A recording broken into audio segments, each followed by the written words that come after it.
Le silence total, tout va bien, jusqu'à ce que ta mère décide d'utiliser tous tes noms.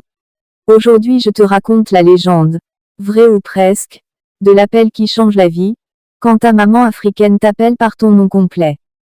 C'est un matin chaud, le soleil commence à taper fort sur la cour en terre battue. Les gamins jouent au ballon, la voisine balance de l'eau sur son potager et toi, tu fais semblant d'étudier. La maison est calme, trop calme. Hassan, oui, appelons-le Hassan, est affalé sur une natte, son livre sur la poitrine, l'air très concentré. Il entend le cliquetis des assiettes dans la cuisine. Maman prépare le foutou, et tu sais comment elle met le poing sur la poussière quand elle pile le manioc, précision militaire.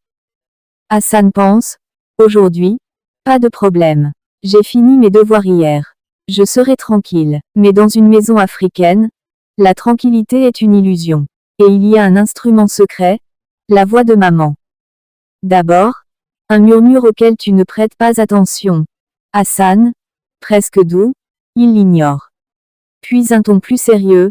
Hassan Ghanam. Il fronce les sourcils, ajuste sa position. Et la suite, c'est une escalade, comme un DJ qui monte le volume.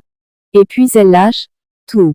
Hassan, Hassan Mamadou Kouakou, Hassan Mamadou Kouakou Djibril, ASSAAANE. Tandis qu'elle égrène les noms comme on égrène un chapelet, toute la cour se fige. Les oiseaux se taisent, le vendeur de bananes à la porte coupe sa cloche. Même la poule regarde. Hassan croit d'abord que c'est pour une question de reste de nourriture. Il sourit, il imagine la bonne part de foutou qui l'attend. Puis sa conscience se rappelle, tu as cassé le vase de tata hier. Panique, il se relève lentement, comme un soldat face à la ligne de feu. Il se prépare à la grande marche, la marche vers la cuisine. Tu sais comment c'est, chaque pas pèse une tonne. La voix off intérieure d'Hassan. Si je cours, je parais coupable. Si je marche, je parais calme. Quelle stratégie choisir? Il opte pour le pas du chat. Devant maman, l'air est sérieux. Maman tient la cuillère comme un sceptre. Elle le regarde. Elle ne dit rien. Un silence dramatique. Les secondes s'étirent. Puis, d'un ton bas qui veut tout dire. Hassan, où est le vase de tata? Hassan tente l'excuse standard. C'est, le vent. Maman le regarde avec ce regard qui traverse les âmes. Le vent casse les vases maintenant. Le vent a bu du ciment. Le vent est venu avec des mains. Il a dit, tiens, je vais casser ce vase. Toute la rue l'entend.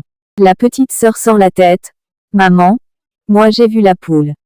Le voisin ricane. Le chien aboie comme s'il jurait d'être neutre. Hassan capitule. Il avoue tout. C'est moi. J'ai renversé le vase en jouant. Maman soupire.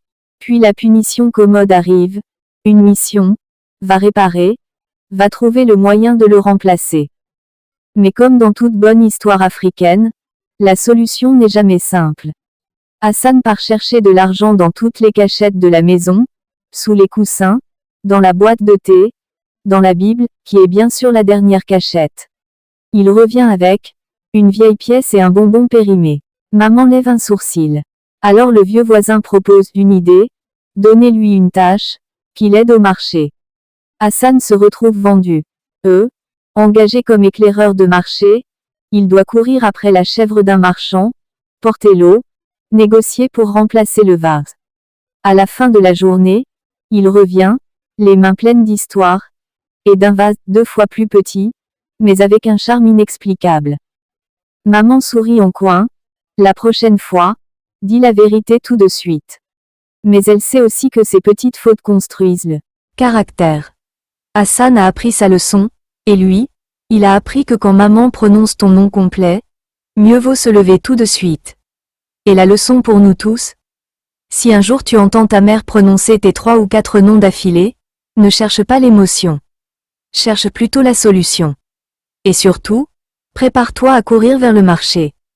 Si tu t'es reconnu dans l'histoire, laisse un commentaire, moi aussi, et abonne-toi pour la suite, les histoires de la cour ne sont jamais finies.